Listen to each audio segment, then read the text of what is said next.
கரூருக்கு வந்து பேசுறதை விட்டுட்டு ஒரு பாட்டை பாடி எவ்வளவு மோசமா அந்த நிகழ்ச்சியில பாடுனாங்க. வண்டி மேல ஏறி பாட்டெல்லாம் பாடுனாங்க. இப்ப என்ன நின்று போச்சான்னு கேக்குறேன். அப்ப நீங்க பாட்டு பாடுனீங்களே, இப்ப நீங்க என்ன பதில் சொல்ல போறீங்கன்னு கேக்குறாங்க. அதான் நீங்க நடந்துகிட்டு இருக்கு. டாஸ்மாக் நிர்வாகத்தை நீங்க எல்லாம் பாத்துக்கிட்டு தான் இருக்கீங்க. இப்ப என்ன அவங்க கட்டுப்படுத்திட்டாங்க சொல்லுங்க பாக்கலாம்.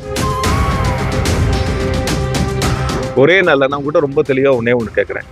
அதாவது எவ்வளவெல்லாம் ஒரு மட்ட ரகமா கீழ்த்தரமா மிக மோசமா பேச முடியுமோ அப்படி எல்லாம் பேசுவாங்க. கரூருக்கு வந்து பேசுறதை விட்டுட்டு ஒரு பாட்டை பாடி எவ்வளவு மோசமா அந்த நிகழ்ச்சியில பாடுனாங்கன்னு உங்களுக்கு தெரியும்.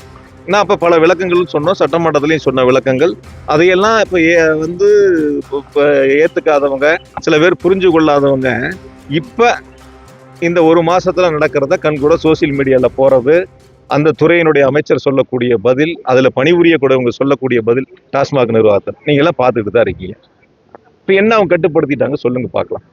இப்ப என்ன கட்டுப்படுத்திட்டாங்க? நாங்க சொன்ன இவ்வளவு பேருக்கு மேல நடவடிக்கை எடுத்தோம், இவ்வளவு பேருக்கு மேல ஃபைன் போட்டிருக்கிறோம், இந்த ஃபைன்லாம் நான் கலெக்ட் பண்ணிருக்கிறோம்னு இதெல்லாம் சொன்னோம். நாங்க அப்பையெல்லாம் வந்து வெறும் வாக்குகளை வாங்க வேண்டும், அரசின் மீது குற்றச்சாட்டுகளை சொல்லணுங்கிறதுக்காக ஒரு அவதூறான கருத்துக்கள், தவறான கருத்துக்களை முன்மொழிஞ்சாங்க. மேடையில ஏறி வண்டி மேல ஏறி பாட்டெல்லாம் பாடுனாங்க. இப்ப என்ன நின்று போச்சான்னு கேக்குறேன்.